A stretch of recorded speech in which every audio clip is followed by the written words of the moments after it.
Rizal, kita langsung masuk ke tutorial dasar-dasar bahasa pemrograman JavaScript buat kalian semua yang mau belajar JavaScript, karena JavaScript memang lagi banyak dicari di Indonesia pastinya. Dan sebelum lebih jauh, sorry banget ini gua mukanya ketinggalan pas gua tidur, jadi gua nggak open cam ya untuk saat ini. Dan sekarang kita punya 10 materi yang pasti buat kalian semua yang baru nge-subscribe gue mungkin dan belum terlalu ngerti yang namanya bahasa pemrograman, gimana cara belajarnya, gimana cara memulainya. Jadi kita akan mulai ini semua dari nol buat kalian siapapun dimanapun itu bisa, tanpa harus menggunakan ijazah kuliah, SMA, SMP, apapun lah bisa pokoknya mah ya, terlepas dari segala macam profesi yang kalian punya.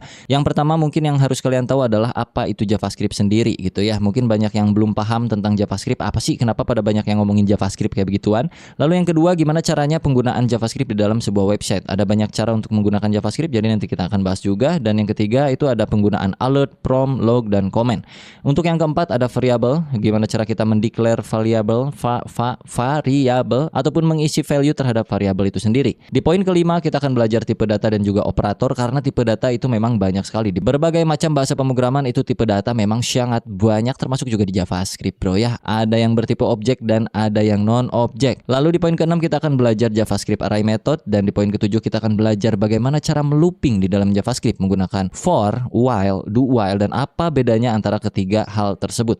Lalu yang kedelapan kita akan belajar yang namanya conditional statement, if else, dan juga switch kalau secara teknisnya. Dan terakhir di nomor 9 itu ada tugas kecil buat kalian semua supaya bisa menambah jam terbang dalam belajar ngoding. So disclaimer dulu sebelum kita mulai ngoding, ini untuk pemula, nggak pernah ngerti coding sebelumnya. Gue akan jelaskan secara detail dan rinci per materi. Materi yang udah gue sebutin tadi gue akan jabarkan secara manusiawi, oke? Jadi buat subscriber gue yang udah mengerti, silahkan di skip aja. Kalau misalkan dari materi yang gue sebutin tadi kalian udah banyak paham, ya udah skip aja. Tapi kalau buat kalian yang baru pertama kali mau menyentuh JavaScript, bisa diklik langsung dari awal video ini, atau kalian mau skip ke beberapa segmen di dalam video ini. Udah gua bagi-bagi waktunya. Jadi kalau kalian mau belajar misalkan langsung ngajeleng gitu bro, atau loncat ke bagian array, silahkan masuk sana. Atau mau full, itu sangat berterima kasih gua, apalagi tanpa skip iklannya, karena disitulah sumber utama penghasilan gua. Jadi buat kalian yang belum tahu JavaScript, JavaScript itu bukan sekedar untuk merubah tampilan user interface UI, tapi juga bisa sebagai bahasa pemrograman atau scripting language untuk membuat sebuah game development atau web server atau bikin aplikasi, APK juga bisa. Terus dia juga bisa, ya pasti bisa bikin website jadi lebih interaktif lagi. Jadi dengan JavaScript itu bisa membuat sebuah elemen HTML menjadi lebih dinamik lagi, lebih interaktif terhadap user. Contohnya misalnya bisa komponennya bergerak, di dalam website kalian bisa melihat animasi, itu kurang lebih bisa menggunakan JavaScript. Dan JavaScript ini dipakai di perusahaan untuk kebutuhan-kebutuhan tertentu, pastinya banyak banget, mulai dari IoT, terus misalkan machine learning. Dan untuk mempelajarinya sebenarnya di awal itu cukup mudah, tapi nanti ketika kalian udah mulai masuk dan mulai kecanduan sama JavaScript, disitulah titik letak kesulitannya bro ya. Jadi dinikmati aja, gue jamin kalian bakal bisa ngikutin dari nol sampai video ini selesai. Gue jamin siapapun lu itu, asal dicoba aja dan jangan lupa teliti. Baiklah, kita mulai langsung saja ngodingnya dari awal bro. Ya di sini di desktop kalian bisa lihat tidak ada apa-apa. Yang perlu kalian install hanyalah satu biji text editor yang perlu kalian download dulu di Google. Cari saja di Google itu VS Code namanya bro. Download sendiri manual VS Code, download lah pokoknya mah, pilih sesuai dengan sistem operasi yang kalian punya. Kalau kalian punyanya Windows 10 ya download VS Code-nya untuk Windows 10. Kalau Windows 8 ya untuk Windows 8, kalau Windows 7 ya untuk Windows 7 gitu ya. Kenapa VS Code? Ya karena gue seringnya pakai itu dan gue ngertinya pakai itu, lebih senengnya pakai itu, gue nikmatnya pakai itu, jiwanya ada di situ gitu bro ya. Selama gue project gue selalu pakai itu. Intinya mah ikutin aja pakai itu bro ya, karena enak, asik, adem, ayem. Kalau udah pastikan komputer kalian itu punya browser, nggak mungkin nggak punya, pasti ada Google Chrome atau Microsoft Edge bawaannya Windows atau browser-browser lainnya, karena kita cuma bermain satu text editor, yang kedua browser. Udah itu doang untuk belajar JavaScript. Persiapan lainnya adalah kalian siapin kopi dan juga cemilan, karena nanti ke depan akan ada seleksi alam sepertinya. Kita langsung saja mulai. Di dalam desktop sini gue akan klik kanan, lalu lu coba pilih yang new dan bikinlah satu folder baru di sini. Namakan ya, kalian lihat di sini ada foldernya. Jangan lihat folder gue yang lainnya, karena di sini foldernya banyak folder game anak-anak. Oke, di sini namain aja belajar JavaScript, belajar JavaScript dasar. Gini ya, boleh. Lalu klik 2 kali foldernya. Akan muncul seperti ini, betul? Sama. Nah, kalau kita udah muncul seperti ini bro, lu pergi dulu ke bagian view seperti biasa. Ini setiap tutorial gue selalu ulang-ulang supaya kalian nggak bingung nanti ke depannya. Klik tombol view ini, Perhatikan di bagian sebelah tengah sini bro, ada yang namanya file name extension. Make sure, pastikan lu centang file name extension ini. Kalau tidak dicentang, lu akan kebingungan dengan nama file JavaScript yang kalian udah bikin nanti ya. Ini kalau gua nggak centang, pokoknya bakal bingung. Mending lu centang aja ini, terus kita klik kanan di area folder sini, new text document, sampai muncul seperti ini. Nah, kalian perhatikan di sini ada titik .txt yang artinya .txt itu adalah extension file name-nya. Kalau gua nggak centang ini, titik .txt tidak akan muncul. Sekarang rename ini menjadi index titik HTML. TXT-nya hapus aja menjadi seperti ini. Kalau sudah kalian enter dan nanti akan muncul kayak beginian, tinggal di yes aja. Sampai berubah index.html-nya menjadi logo Chrome atau logo browser bawaan kalian, atau bahkan tidak ada logonya sama sekali. Tidak apa-apa. Kalau udah seperti ini, kalian bisa klik Windows Explorer atau tombol Windows di keyboard kalian sampai muncul seperti ini, lalu ketik VS Code. Muncul VS Code seperti ini, tinggal klik aja. Akan terbuka welcome seperti ini. Welcome ini kalian close aja. Jadi kosongan seperti ini. Buka yang bagian atas Explorer dari VS Code-nya. Di sini disuruh open folder. Maka kita masukkan folder belajar JavaScript dasar. Yang mana foldernya itu ada di desktop kita. Ini. Kita tarik ini ke sini. Sampai ada tanda biru di sebelah kiri. Ini yang sebelah kiri itu namanya workspace kita. Tempat kita bekerja ya, folder-foldernya. Masukin. Dan akan menjadikan seperti ini. Tinggal kita yes. Ini centang. Yes, dan kita buka index.html-nya. Kosong, belum ada apa-apa, gua perbesar dulu ya. Gua zoom in dengan cara Ctrl plus tombol plus. Nah, plus tombol plus, pusing-pusing lu.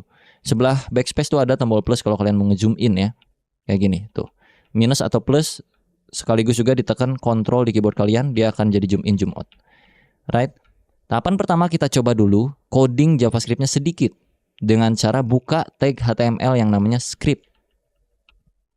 Nih, kalau gue pencet T, lalu gue tutup, dia akan tertutup otomatis kalau di VS Code gue karena gue udah pakai extension. Kalau kalian bingung, jangan dulu pakai itu, biarkan kalian mengetik manual. Ketik aja manual seperti ini adalah syarat supaya kita bisa ngoding JavaScript-nya di dalam sebuah file HTML. Yang mana file HTML itu adalah file untuk bisa kita buka di browser. Script-nya di tengah-tengahnya itu enter dulu aja. Di sini kita coba bikin yang namanya alert. Lalu pakai buka tutup seperti itu ya. Kalau udah pakai string, terus kalian string itu apa yang namanya teh? Quotes. Terus di tengahnya kalian coba ketik aja hello world, standar. Hello world. Lalu kalian save dengan cara Ctrl plus S. Kalau udah buka lagi browsernya. Ini kita klik. Sampai muncul browser seperti ini. Terbuka browsernya dan muncul tulisan Hello World di sini. Kalau udah berarti JavaScript-nya berfungsi. Oke, ini gua akan minimize. Sebenarnya JavaScript ini kan terintegrasi di dalam HTML ya. Bisa kita panggil dengan dua cara untuk penggunaan JavaScript. Yang pertama adalah dengan cara JavaScript di dalam sebuah HTML-nya langsung atau biasa kita sebut internal JavaScript. Atau yang kedua kita pisahkan file script-nya di file lain selain HTML atau yang kita sebut eksternal JavaScript. Untuk memulai ini kita hapus aja, ini cuma permulaan doang. Jadi kita bikin dulu tag HTML seperti biasa. HTML, enter, lalu di dalam HTML selalu ada head. Oke. Lalu di sini selalu ada body. Nah, untuk scriptnya itu kita akan taruh di atas slash body ini. Ya, kita akan pakai internal JavaScript. Di dalam body sini, gua akan pakai script yang kayak tadi lagi. Lalu ditutup. Di tengah-tengahnya gua kasih alert lagi. Hey. Kayak gini. Jangan lupa titik komanya. Untuk di bagian head itu mungkin kita taruh title aja supaya yang penting ada isinya. Title Dea Afriza. Atau nama kalian. Kalian cuekin warna yang ada di tampilan gua. Biarkan ini extension gua ngaco VS Code-nya ya. Pokoknya kalau warnanya beda biarin aja. Kalian coba save dan reload lagi browsernya. Refresh, tombolnya ada di sini. Muncul hey. Oke, berarti script JavaScript internal kita berfungsi. Karena gua nggak mau internal, gua pengennya eksternal. Jadi kita bikin satu file baru di dalam workspace kita sebelah kiri sini. Create aja di sini, ini new file bro, ya, yang ini, klik. Terus kalian bikin yang namanya Contohnya apa ya? Main.js. Main itu artinya utama, bukan main bermain, bukan, tapi utama. Enter aja. Di dalam sinilah script yang akan kita eksekusi, yang akan kita panggil di dalam HTML. Jadi, script yang tadi di dalam HTML, ini bagian tabnya ya. Ini main.js, ini index HTML. Ini kita akan hapus. Kita tinggal panggil aja main.js-nya. Cara panggilnya, script, tutup scriptnya. Kalian jangan main di tengah sini, tapi main di sebelah sini. Kalian spasi dulu. src. Nah, kayak begini. Pakai quotes. src itu artinya source-nya dari mana nih script nih? Source-nya adalah dari main.js. Jadi kita tinggal ketik aja di sini main.js. Kalau udah di save, supaya tampilan websitenya seenggaknya ada tulisan sesuatu. Jadi kita di sini tulis aja H1 belajar JavaScript dasar. Save. Jangan lupa buka tutup elemennya. Untuk JavaScript-nya seperti ini. Dan ini akan memanggil file main.js yang artinya JavaScript yang ada di dalam main.js akan terpanggil otomatis di HTML sini. Jadi kalau gua buka browser, pas gua refresh, dia udah muncul belajar JavaScript dasar tapi belum ada alertnya. Alertnya nggak perlu kita ketik lagi di sini karena kita udah pakai eksternal JavaScript. Yang mana eksternal JavaScript-nya? Yaitu yang main.js. Ini. Di sini kita coba alert. Hey ho. Save. Oke. Kalau sudah kita refresh lagi browsernya.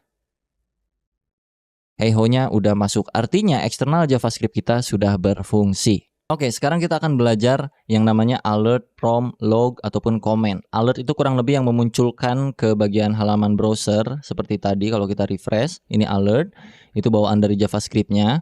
Terus ada juga yang namanya prompt, ada juga yang namanya log, dan codingan itu bisa juga di comment, yang artinya tidak akan tereksekusi. Kita mulai dulu ya. Ini kalau kita nggak mau pakai, kalian bisa ketik Ctrl tekan plus slash yang ada di sebelah shift keyboard kanan kalian. Jadinya seperti itu. Atau kalau pusing, di sebelum alert sini kalian pencet aja slash. Jadinya seperti ini. Kalau kalian save, terus refresh lagi browsernya, alertnya tidak berfungsi. Yang mana artinya slash ini adalah sebuah blok komen supaya codingan kalian tidak akan tereksekusi. Tujuannya apa? Tujuannya untuk memberitahu kepada developer lainnya, kepada programmer lainnya kalau bagian codingan ini adalah codingan apa, misalnya kayak gitu kurang lebih. Dan juga bisa dengan cara seperti ini. /bintang. Misalnya sini alert lagi lalala. Lalu di sini bintang-bintang slash. Yang artinya ini sama saja. Kalau kita refresh tetap tidak berfungsi. Tapi kalau ini kita buka, dia akan muncul lalala ke sini. Nah, lalala. Oh iya, untuk yang bagian quotes itu bisa quotesnya 1 ataupun quotesnya 2, kayak yang tadi. Kalau gua kayaknya pakainya 1 aja ya, lalala. Ini bisa 2 seperti ini ataupun bisa 1. Tapi sekarang kita pakainya 1 aja, nggak usah 2. Untuk alert kurang lebih seperti itu. Jadi semoga kalian paham penggunaan alert itu untuk supaya ada pop-up-nya. Dan yang kedua kita akan pakai yang namanya console log. Console.log. Misalnya di sini hey ho lagi. Save. Apa bedanya dengan alert? Si console log ini akan muncul ke halaman yang berbeda, bukan di bagian pop-up. Kalau kalian ini save, jangan lupa Ctrl S ya untuk nge-save ya. Kalau nggak di Ctrl S atau nggak di save itu nggak akan berubah. Jadi pas kalian reload di sini tidak terjadi apa-apa, tidak seperti alert, bro. Kalau alert kan muncul pop-up. Kalau console log itu ada di bagian sini, perhatikan. Klik kanan di browser kosongan ini, bagian inspect diklik di paling bawah sini, akan muncul seperti ini ya, bro. Sama kan ya? Pergi ke bagian console sini. Lalu hey ho-nya ada di sini. Nah, ini yang dinamakan untuk kebutuhan troubleshooting ke depannya. Biasanya kita kalau kerja itu troubleshootingnya kalau di bagian JavaScript itu via log atau console log seperti ini. Jadi nanti data ataupun apapun yang kita bikin itu biasanya muncul dulu di sini sebelum kita eksekusi untuk munculkan kayak macam fitur-fiturnya ke dalam browser gitu, ke dalam user interface yang bisa dilihat sama orang.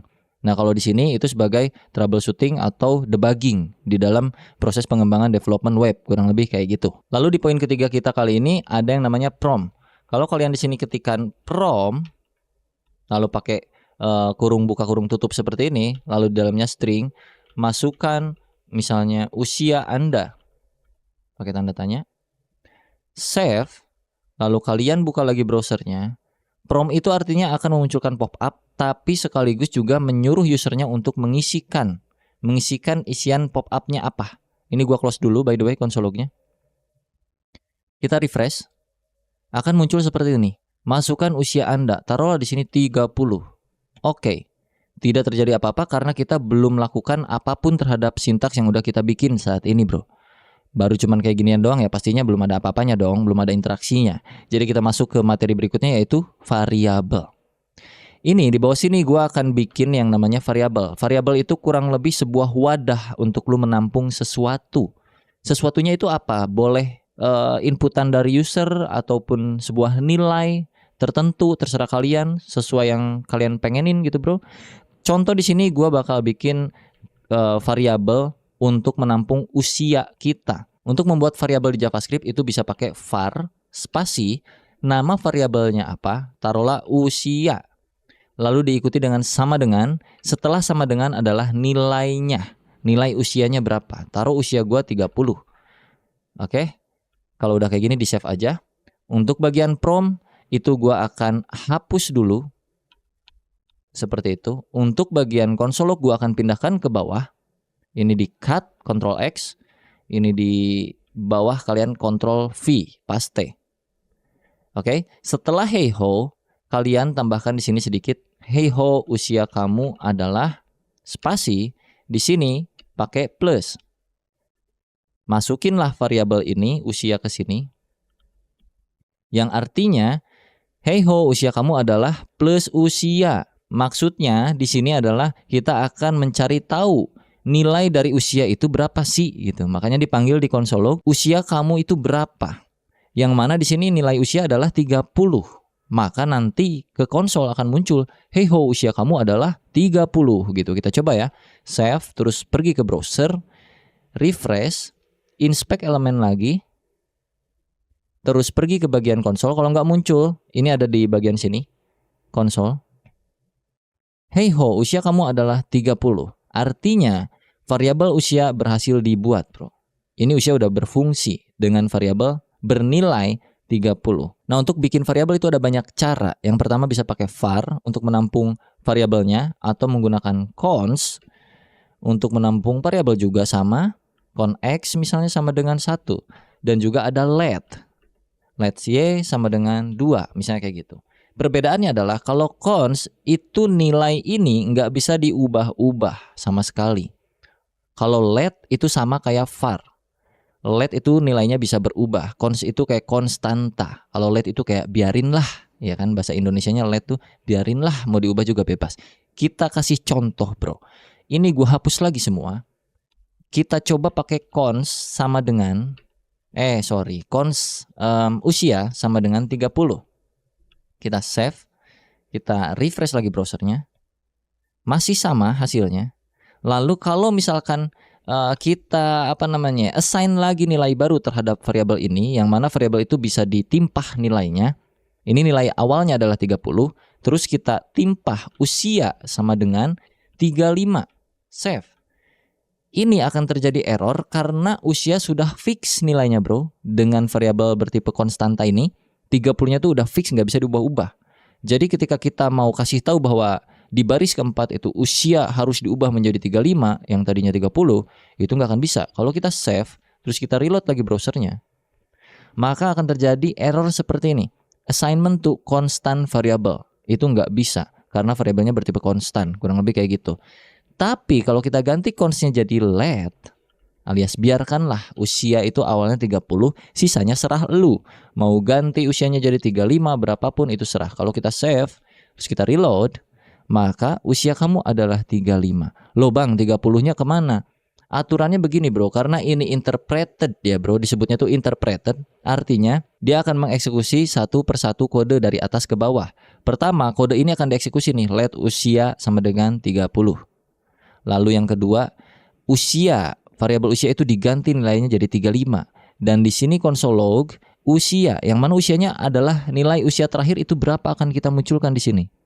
Yang terakhir kan 35. Karena dia ada di baris keempat, sedangkan let usia 30 itu ada di baris ketiga. Jadi nilai terakhir dari variabel usia adalah 35, sehingga muncul ke bagian konsol itu juga 35. Bagaimana tentang variabel? Cukup mudah bukan? Lalu kalau udah kayak gini kita coba combine semuanya. Misalkan ini kita nggak mau pakai console log atau biarinlah console lognya di sini, terus kita tambahin lagi di bawah itu bisa. Pakai misalnya alert usia, save. Jadi pas kita refresh browsernya 35. Oke. Kalau di konsol itu tetap hey ho usia kamu adalah 35.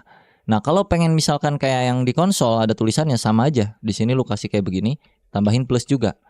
Di sininya lu kasih aja kayak macam usia kamu adalah save, reload lagi. Usia kamu adalah 35. Betul? Kalau pengen kita combine lagi dengan yang namanya prom, jadinya seperti ini. Kita hapus semua ini. Oke. Kita bikin sebuah variabel untuk menampung prom. Ini agak bermain logik dikit buat kalian yang baru pertama kali mulai bahasa pemrograman. Tadi udah gue ajarin basicnya, sekarang kita bermain pola pikirnya. Karena kita bisa menampung sesuatu di dalam sebuah variabel, artinya prom yang tadi, prom ini, ya kayak gini, berapa usia kamu? Kalau kita save, kita reload, kan dia suruh, mana ya? Loh kok kagak muncul ya? Oh kurang T, sorry. Ini kurang T, prompt. Kalau kita save, terus kita reload, berapa usia kamu? 33. Nah, gue pengen setelah usernya menginputkan usianya berapa, gue pengen sistemnya bakal munculin pop-up usianya tuh berapa sebenarnya. Ya. Jadi artinya prom ini kita masukin aja ke sebuah variabel. Di sebelah kiri kita bikin dia let usia sama dengan kayak yang tadi ya bro. Nah, daripada kita mengetikkan secara manual di sini usianya 30, gue pengen tuh user aja yang ngetikin usia lu berapa, ntar dijawab sama sistem usianya sebenarnya berapa, kayak gitu kurang lebih. Di sini tinggal kasih alert aja, usia Anda adalah plus usia, sama aja kurang lebih. Cuman kita masukin prom ke dalam sebuah variabel.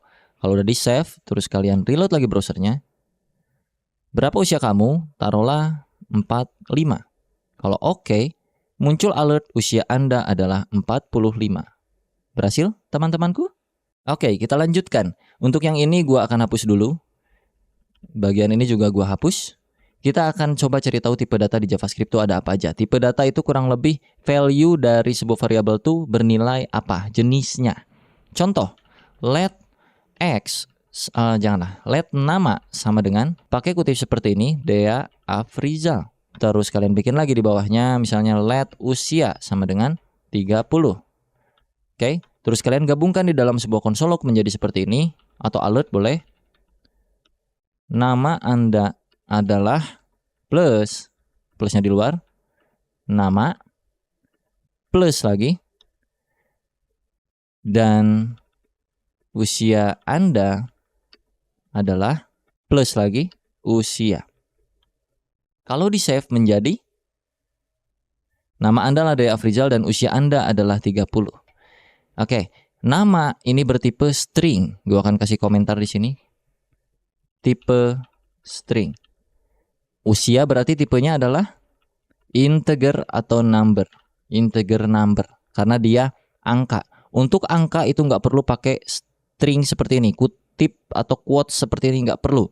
Karena dia bertipe angka. Misalkan gue punya tinggi badan. Let tinggi badan. Nah, kalau dua kata seperti ini, dua suku kata. Kata kedua itu gua huruf besar biasanya, atau ini tuh di bahasa pemrograman disebutnya camel case sebutnya ya.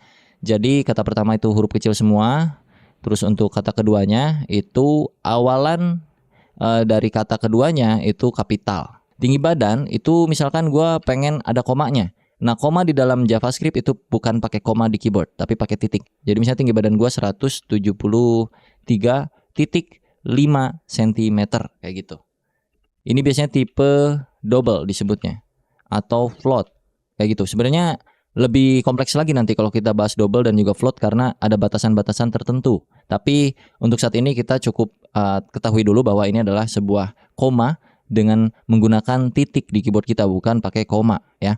Jadi ini bersifat number sebenarnya, tapi numbernya tuh bukan bilangan yang tanpa koma, tapi ini bilangannya ada komanya. Jadi biasanya itu disebutnya double atau float, kurang lebih kayak gitu. Lalu berikutnya tipe datanya ada kosong aja. Jadi misalnya let berat badan,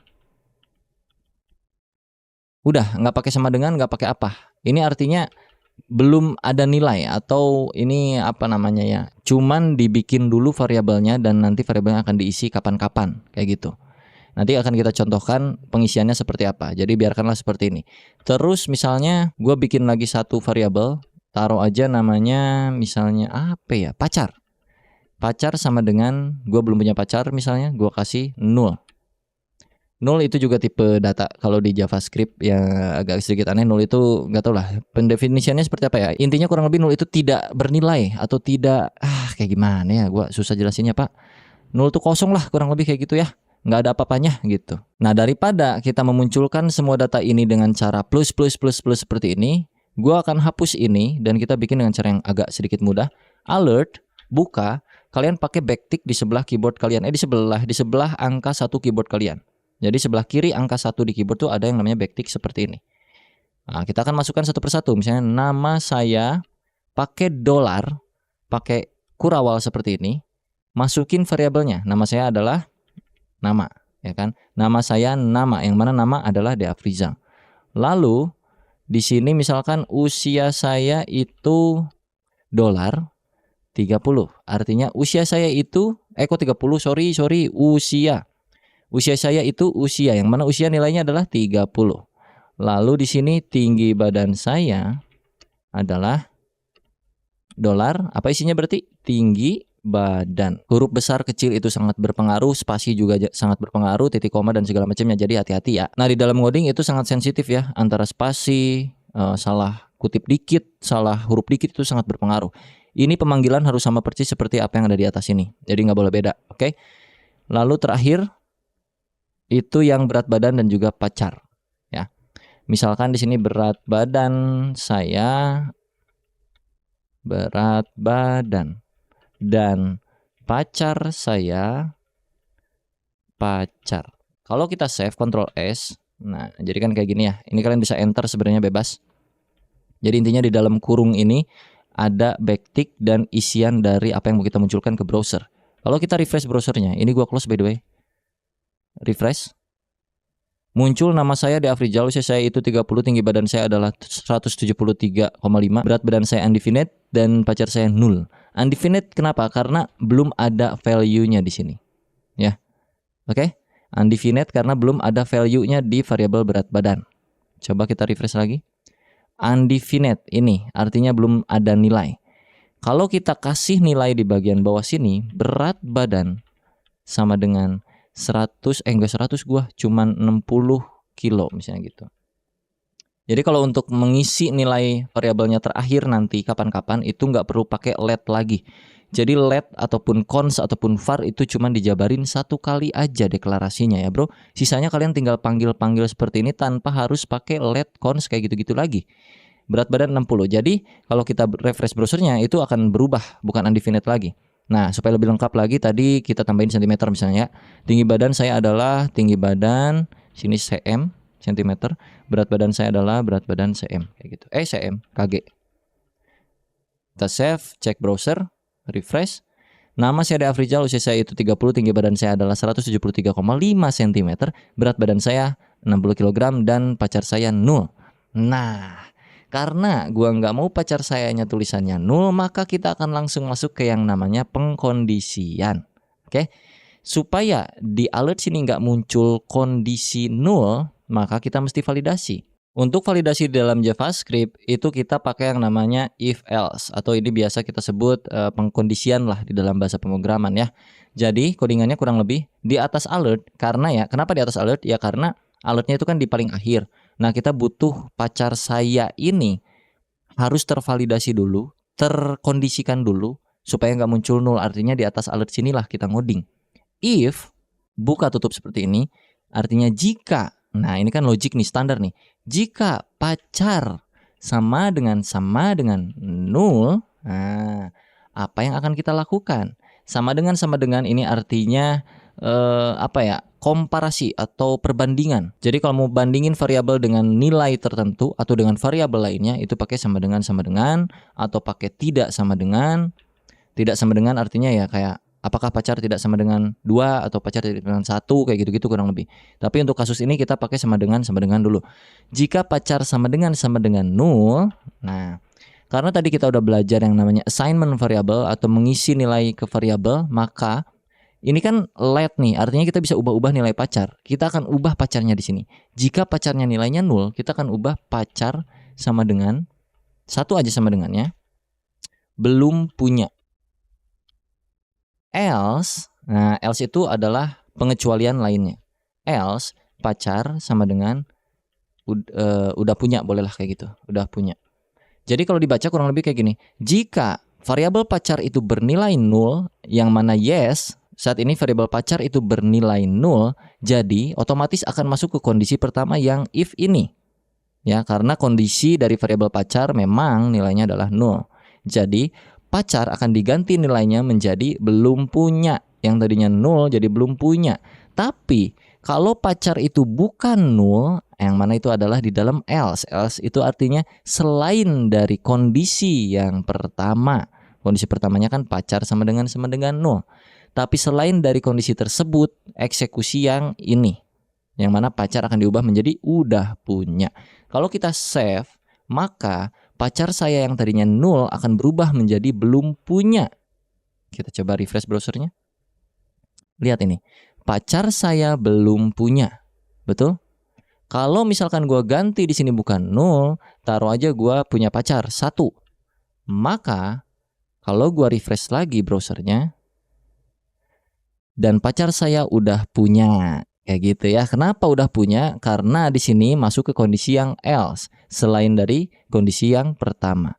Ketika statement pertama atau kondisi pertama tidak terpecahkan alias tidak matching, tidak sama, tidak cocok, maka akan masuk ke yang else. Else itu artinya selain dari kondisi-kondisi yang ada. Dan ada jenis pengkondisian yang lainnya bisa pakai yang namanya switch. Nah, ini kan if else. Kalau kita mau pakai switch, ini gua komen dulu ya. Ini block control slash. Lalu gua bikin di sini switch kayak begitu, bro. Buka tutup, kurawal, enter. Diikuti dengan case dan juga break. Case di sini nanti bakal pakai titik 2, jadi tunggu aja. Untuk switch yang di dalam buka tutup ini, apa sih yang mau kita compare? Yang mau kita compare adalah pacar. Seperti itu. Pacar. Nah, case adalah kasusnya. Pacar adalah statementnya. Jika pacar dengan perilaku seperti apa di sini, misalnya gitu ya. Jika pacar case-nya 1, nah, titik 2, apa yang akan dilakukan? Contoh di sini gua akan melakukan replacement lagi. Pacar diganti jadi punya 1 aja. Lalu, kalau ada case berikutnya, kita bikin di bawah break sini case 2. Kalau pacarnya 2, apa yang akan kita lakukan? Pacar akan kita replace dengan punya pacar 2. Aku cukup playboy. Gitu. Lalu kita break lagi di sini. Lalu di sini ada kondisi default. Default break. Titik 2. Defaultnya pacar sama dengan belum punya pacar. Yang artinya selain 1 dan 2 secara default atau secara bawaan pabrik itu pacar akan bernilai belum punya pacar. Tapi kalau pacarnya bernilai 1, yang mana sekarang kan pacarnya bernilai 1 nih, maka akan diganti pacarnya jadi punya 1 aja. Yang tadinya number diganti jadi string seperti ini ya tipe datanya. Lalu di break artinya ya udah gitu, statement 1 kelar. Lanjut ke statement 2. Kalau pacarnya punya 2, yang mana sekarang nilainya bukan 2, jadi nggak akan masuk sini sebenarnya. Tapi kalau andai kata dia 2 nilainya, maka akan masuk ke sini. Replacement variabel pacar menjadi string dengan isian nilai punya pacar 2, aku cukup playboy. Dan kondisi standarnya jika tidak memenuhi nilai 1 dan nilai 2, maka kondisi default dari pacar adalah bernilai belum punya pacar. Kalau kita save, kita reload lagi browsernya. Nama saya Afrizal, usia saya 30 dan berat badan bla bla bla bla bla bla, dan pacar saya punya 1 aja. Oke, sesuai ya, karena di sininya juga 1 dan masuk ke kondisi yang 1. Nah, kalau di sini gua ganti jadi 2. Kita save dan kita coba refresh browsernya, harusnya masuk ke kondisi yang ini ya, yang Playboy. Kita coba reload. Boom. Aku cukup Playboy ya. Saya punya pacar 2, aku cukup Playboy. Dan kalau misalkan di sini gua ngacoin segini misalnya, sorry, gua save, selalu masuk ke bagian sini karena nggak match ke nggak maksudnya nggak masuk ke kondisi pertama, nggak masuk ke kondisi kedua. Jadi akan selalu masuk ke yang default. Mau ini isinya apapun selain 1 dan 2. Belum punya pacar. Kita coba refresh. Belum punya pacar. Kurang lebih kayak gitu. Sama aja sebenarnya kayak if else, cuman kalau yang switch itu pengkondisiannya kayak gini aturan mainnya. So, gua akan balikin ini pakai if else lagi karena menurut gua lebih relevan aja kalau untuk kasus seperti ini pakai if else. Gua delete ini dan kita buka yang ini dengan cara Ctrl/. Oke, kita akan tambahkan satu alert lagi di sini untuk memunculkan saldo kita ceritanya. Jadi gua akan bikin di sini satu variabel baru di bawah sini. Let saldo awal sama dengan misalkan gua punya duit 50.000. Let saldo tambahan sama dengan 3 atau 80.000. Oke. Lalu gua akan bikin alert baru di sini untuk memunculkan saldo awal dan saldo tambahan. Pakai backtick lagi. Saldo awal saya sebesar, pakai dolar kurung kurawal saldo awal. Dan saldo tambahan yang akan saya miliki sebesar dolar kurung kurawal saldo tambahan. Save dulu. Jadi kita punya 2 alert dan kalau udah di save kita cek lagi browser. Alert pertama itu akan muncul duluan seperti yang tadi. Lalu pas di OK akan muncul alert kedua. Saldo awal saya sebesar 50.000 dan saldo tambahan saya yang akan saya miliki sebesar 80.000. Kalau kita OK berakhir. Nah, kita tambahin dulu RP di sini biar agak enak ya. RP titik dan juga RP titik sebelah sini biar lebih relevan. Refresh. Oke. Saldo awal saya sebesar 50.000 dan juga saldo tambahan sebesar 80.000. Gua pengen di sini kita tambahkan jadi total saldo yang saya miliki adalah sebanyak sebanyak titik-titik gitu ya. Titik-titiknya gimana caranya? Kita akan bermain yang namanya operator di sini, Bro. Untuk tahu berapa totalnya berarti kan tinggal ditambahin aja. Nah, cara menambahkannya kita bikin dulu satu variabel penampung nilai akhir dari saldo kita. Kita akan pakai cons di sini. Nilai saldo akhir sama dengan saldo awal ditambah saldo tambahan. Artinya, variabel saldo akhir adalah sebuah rumus. Rumusnya adalah saldo awal ditambah saldo akhir kayak Microsoft Excel, Bro. Kurang lebih kayak gitu. Kalau di save jadi di sini sebanyaknya adalah sebanyak RP titik panggil kurung kurawal saldo akhir. Kalau udah di save kita cek lagi ya ke browser, refresh, oke, dan saldo akhir yang saya miliki adalah sebanyak 130.000 rupiah. Sudah sesuai. Apakah kalian berhasil? Oke, kita akan lanjutkan lagi. Misalkan di sini kalian punya hutang, jadi kita akan bermain yang namanya operator ya kan, plus minus kali bagi kayak gitu-gitulah standar. Sebenarnya kalau di codingan untuk level yang saat ini nggak begitu rumit. Jadi taruhlah di sini kalian punya hutang, cons hutang sama dengan kalian punya hutang misalnya 30.000 dah. 30.000. Artinya saldo akhir itu apa? Saldo awal ditambah saldo tambahan dikurangin hutang. Betul? Kurangin hutang. Jadi mestinya 5 plus 8 kan 13 nih, dikurangin 30.000 jadinya 10.000, harusnya 100.000 terakhir ya kan. Kita coba reload lagi browsernya. Reload yang kedua. Nih, jadi saldo yang saya miliki adalah sebanyak 100.000 rupiah karena ada hutangnya. Kalau misalkan pengen kali-kalian ya udahlah kalian bikin lagi aja di sini misalnya cons X sama dengan 3, cons Y sama dengan 5, cons Z sama dengan X dikali Y, misalkan kayak gitu. Untuk memunculkan Z-nya berarti tinggal di sini alert Z. Atau kalau pengen lebih bagus lagi ya kayak pakai backtick lagi tadi gitu, Bro. Misalkan nilai X sama dengan X dan nilai Y sama dengan Y, maka hasilnya adalah Z ya. Nilai X sama dengan X dikali nilai Y sama dengan Y, maka hasilnya adalah Z. Kalau kita save, alert pertama itu akan muncul yang ini, sisanya sama aja kayak tadi. Pas kita reload, nilai X sama dengan 3 dikali nilai Y sama dengan 5, maka hasil akhirnya adalah 15. Kalau dibagi, ini kita bagi, misalnya X dibagi Y, taruhlah X-nya 9, Y-nya 3. Jadi kalau kita save, otomatis ini ganti dulu nih. Tadinya kali jadi dibagi. Nilai X dibagi nilai Y, maka hasilnya adalah, kita refresh. Nilai X sama dengan 9 dibagi nilai Y sama dengan 3, maka hasil akhirnya adalah 3. Kalau misalkan ininya 2, gimana kan 9 bagi 2 susah tuh, 4,5. Munculnya apa di sini? Kita coba aja save gitu, bro. Reload lagi browsernya. Nah, nilai X sama dengan 9, nilai Y sama dengan 2, maka hasil akhirnya 4,5. Berubah tipe datanya yang tadinya integer menjadi float atau double atau desimal gitu kurang lebih ya, walaupun sebenarnya sama-sama aja masih number juga, number. Oke, karena ini udah mulai mumet, kita hapus semuanya, ingat-ingat aja, atau kalian playback videonya ulang lagi ke belakang. Kita akan belajar ke tahapan berikutnya yang namanya array, variabel bersifat array. var mah jadul ya, jadi var itu udah nggak terlalu dipakai sekarang di JavaScript, disebutnya udah deprecated gitu ya bro, dan sekarang itu diganti ke let jadinya untuk standarnya. Kok cat sih, let. Dan cons ya, let dan cons. Taruhlah di sini kita punya let nama guru sama dengan, untuk array itu kita pakai kayak beginian, siku-siku. Di dalam array itu bisa menampung banyak nilai.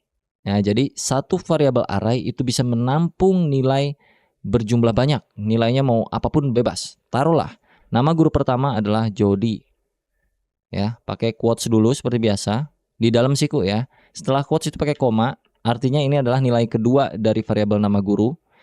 Yang pertama Jody, yang kedua bunga, lalu koma lagi, spasi, quotes lagi. Misalnya ini siapa? Rahman. Dah 3 biji aja dulu.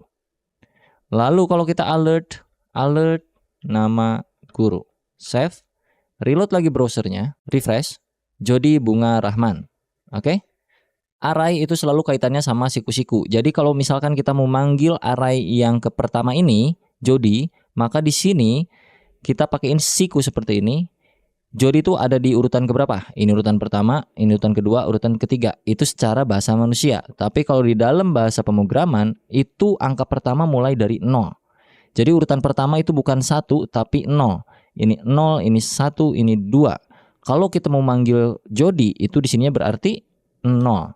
Artinya nama guru yang muncul ke bagian pop up itu hanya nama guru dengan urutan ke 0. Ini namanya array ya bro ya. Kita coba reload. Jody yang muncul di sini. Kalau kita pengen Rahman, berarti kita harus tahu urutannya. Jody, bunga, Rahman. Rahman bukan ketiga bro, tapi kedua. Karena dari sini kan 0, 1, 2. Jadi di sininya pakai 2 seperti ini. Save. Kita reload lagi. Pew. Rahman. Kalau bunga berarti dia ada di nomor 1. 0, 1, 2. Save. Kalau kita reload, bunga. Berhasil ya. Nah, kalau kita mau tambahin isi arraynya itu kayak gimana? Bisa di sini kayak gini lagi, atau kita bisa tambahkan di luar. Contoh, di sini gue pengen nama guru itu bertambah dari tadinya 3, sekarang kita tambahin beberapa biji, 2 misalnya. Jadi kita ketik aja nama guru titik push, yang artinya push itu untuk masukin nilai baru ke dalam sebuah variabel array. Nah, push ini push kemana? Push ke nama guru. Masukin di sini string secara langsung. Taruhlah kita akan memasukkan Dea. Dan juga kita akan memasukkan Fikri. Kalau kita save, jangan lupa pemanggilannya kita munculin semua dulu. Supaya memastikan bahwa Dea dan Fikri masuk ke dalam list nama-nama guru. Karena kita udah push lewat metode ini. Kita save dan reload browsernya. Sekarang sudah bertambah Jody, bunga, Rahman, Dea, Fikri. Kalau kita mau hilangkan nilai pertama di dalam array ini, urutan ke-0 ya, urutan pertama atau indeks ke-0, itu disebutnya, urutan tuh disebutnya indeks kalau di bagian looping lagi. Kalau di bagian apa nih namanya teh? Array. Jadi indeks ke-0 itu Jody akan kita hapus dengan cara seperti ini. Nama guru .shift, yang artinya Jody akan hilang. Sekarang kita reload lagi. Bunga, Rahman, Dea, Fikri. Jodinya sudah hilang. Betul? Kalau misalkan yang terakhir pengen dihilangkan, si Fikri ini kan yang terakhir nih. Kalau kita mau hapus, berarti pakai di sininya nama guru dot pop untuk menghapus yang terakhir. Jadi kalau menghapus yang awal itu shift, kalau menghapus yang akhir itu pop.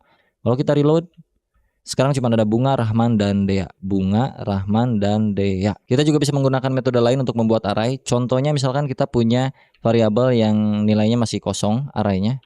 Let nama guru sama dengan kosong seperti ini. Lalu kita isi di luar. Nanti isinya misalnya kayak gini. Nama guru indeks ke 0 atau urutan pertama itu siapa? Misalnya Dea. Nama guru urutan ke 2 atau indeks ke 1 itu misalkan Fikri. Lalu kalau kita alert nama gurunya, maka yang terjadi adalah kalau kita refresh, Dea dan Fikri. Jadi sama aja kayak tadi, tapi ini karena kebetulan nama gurunya itu bersifat let, artinya bisa ditimpah lagi nilainya. Jadi yang awalnya nilainya kosong itu kita isi dengan cara seperti ini. Yang artinya nama guru di urutan pertama itu diisi dengan Dea, nama guru di urutan kedua alias indeks 1 itu diisi dengan nilai Fikri. Kalau misalkan kita mau hapus lagi nilai pertama itu sama aja nama guru titik apa tadi shift. Jadi Dea bakalan hilang. Refresh. Fikri doang tersisa. Kalau pengen hapus Fikri berarti pop. Kayak gitu. Refresh sisa Dea. Kurang lebih kayak gitu, bro. Oke, sekarang kita akan hapus ini semua karena kita akan belajar yang namanya looping. Yang pertama kita akan belajar yang namanya for loop.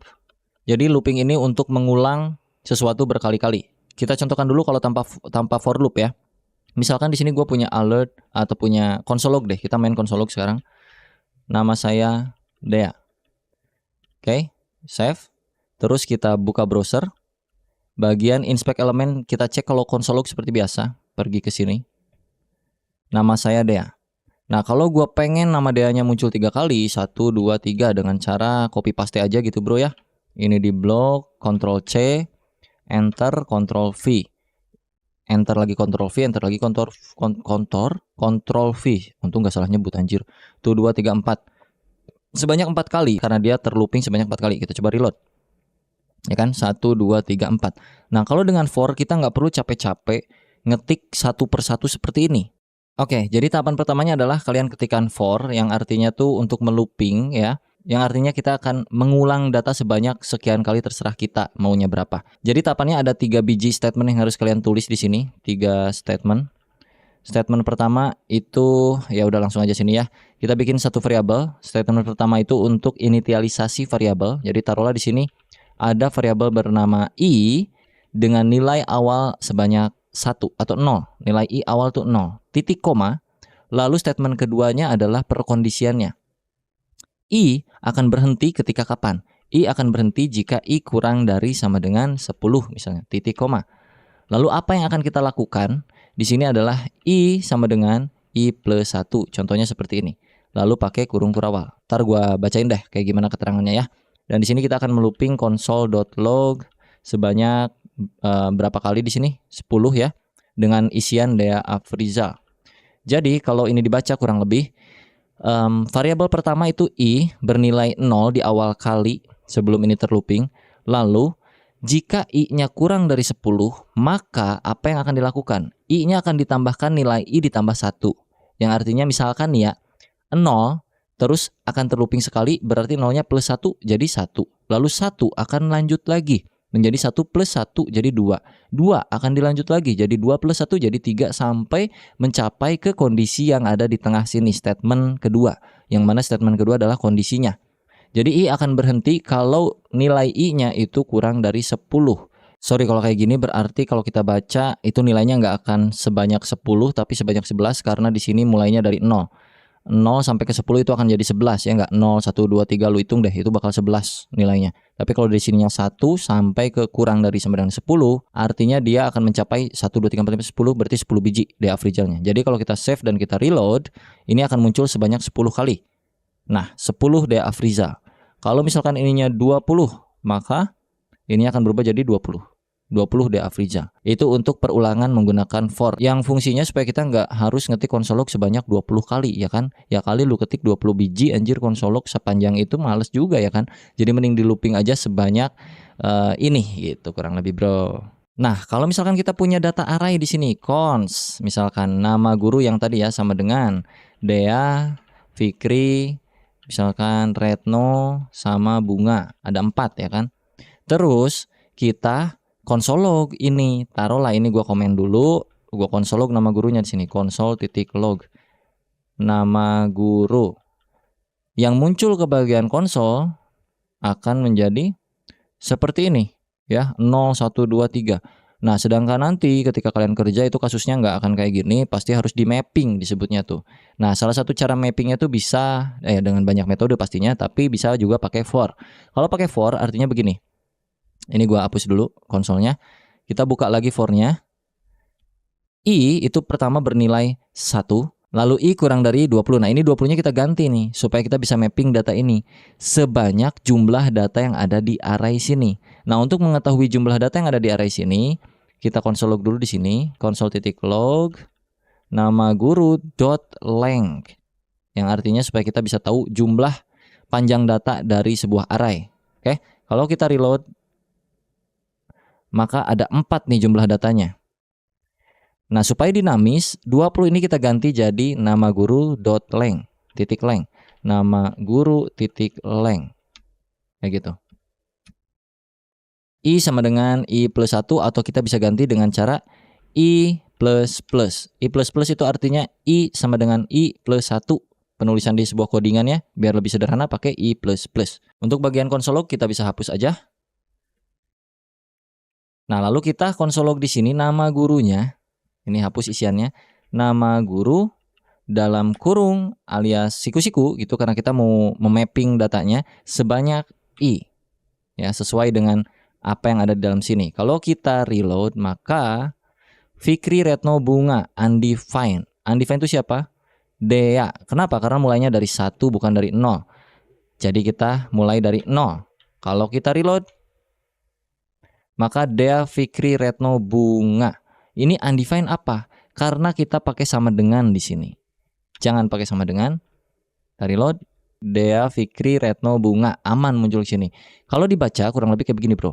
Pertama, nilai I atau urutan itu 0 ya kan. Terus I akan di looping sebanyak jumlah data yang ada di sini.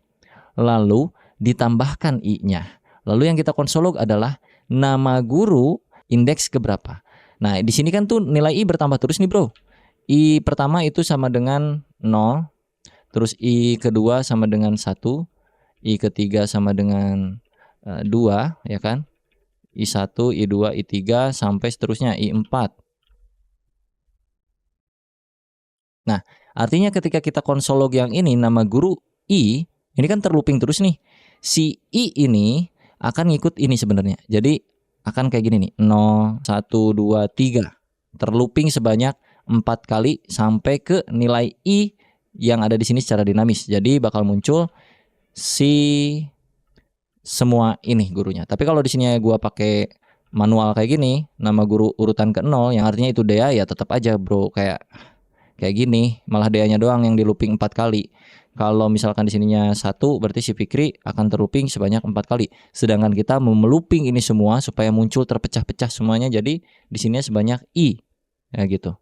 Dan kayak gitu hasilnya. Cukup pusing kan untuk bagian for kalau digabung sama array. Nah, nanti kalau kerja pun gitu. Penggabungannya bukan cuman sekedar for dengan array, nanti bahkan ada objek, ada segala macam, segala gitu. Cuman untuk tahapan awal kayaknya belajarnya gini dulu aja supaya ada gambaran kurang lebih kayak gimana. Ini juga udah mungkin cukup pusing bagi kalian yang baru pertama kali ngoding, tapi kalau kalian cukup mengerti ya itu berarti ada pertanda baik ke depannya gitu. Masa depannya lumayan cerah. Tapi kalau masih bingung, silahkan dicoba-coba dan dipahami, di playback terus menerus ya bro ya. Nah, untuk looping nggak cuma for, ada juga yang namanya while. Jadi kita akan coba di sini pakai while. Ini gua komen dulu ya. Untuk cons ini gua hapus aja dah. Gua hapus. While itu sama aja. Jadi pertama sintaksnya seperti ini, while, lalu kurawal kayak gitu. While kita bikinlah di sini variabel di luar while ya. Taruh variabel I sama dengan 0. Boleh. While I kurang dari 10, apa yang akan kita lakukan? Kayak tadi aja sama. Console.log Dea Afriza. Ya, jangan lupa tambahkan di sini I++. Jadi ini kalau dibaca, kita punya nilai I pertama kali nilai I-nya tuh 0. Terus kita looping dengan metode while, dia akan berhenti jika I-nya bernilai 10. Jadi kurang lebih kondisinya ada di sini dan tereksekusi di sini. Jadi kalau kita save Dea Afrizal sebanyak 10 kali. Kalau ini gua ganti jadi 20 sama aja sebenarnya. Nah, berbeda dengan yang do while. Ini while ya. Kalau do while itu agak beda. Jadi kalau do while itu sintaksnya seperti ini. Do lakukan apa? While gimana gitu kurang lebih. Jadi do lakukan dulu misalnya console.log Dea Afrizal while I sama dengan kurang dari 10. Taruhlah. Ini while yang ini gua hapus ya. Ntar kita bakal tahu bedanya apa. Jangan lupa ditambahkan di sini I++. Sorry di sini. Lakukan penambahan nilai I yang tadinya 0 sampai I-nya bernilai kurang dari 10 yang tadinya 0. Bedanya kalau do itu akan dilakukan dulu, dieksekusi dulu sekali ini penambahannya, baru dia akan mencari kondisinya.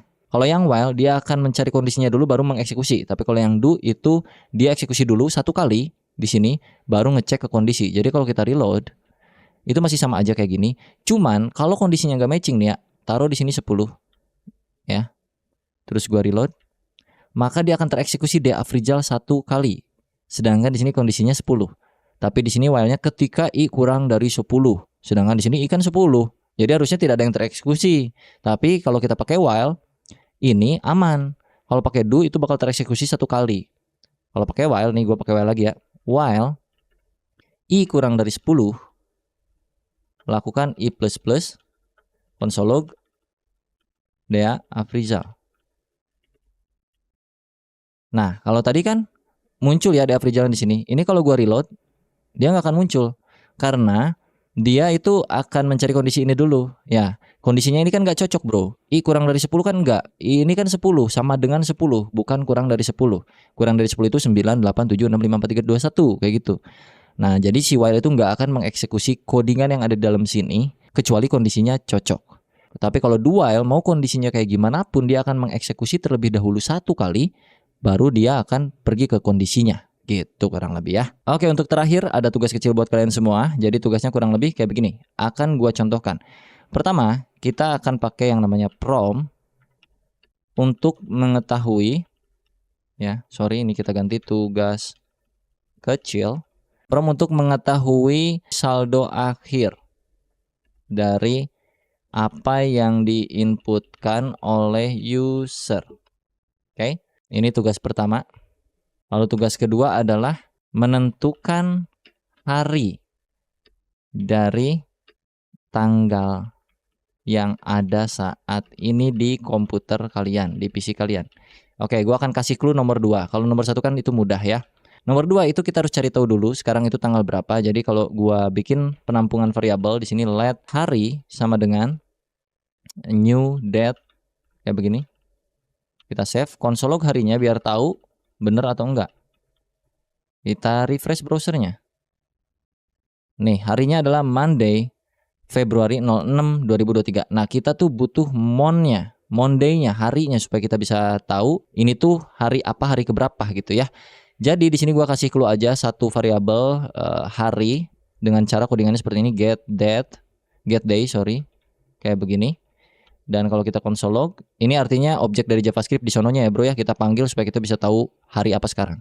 Kalau kita reload, dia akan muncul 1 karena sekarang hari Senin. Tapi kalau gua ubah ini hari gua jadi Selasa, dia akan 2, 3, 4, 5, 6 sampai 7. 7 itu minggu. Jadi hasil akhirnya kalian harus bisa memunculkan kayak begini kurang lebih. Hari ini adalah hari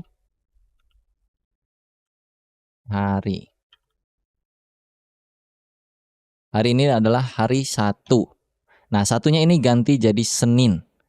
Ya, kalau 2 berarti jadi Selasa. Kalau 3 jadi Rabu kayak gitu-gitu. Ini mau console.log, mau alert juga boleh.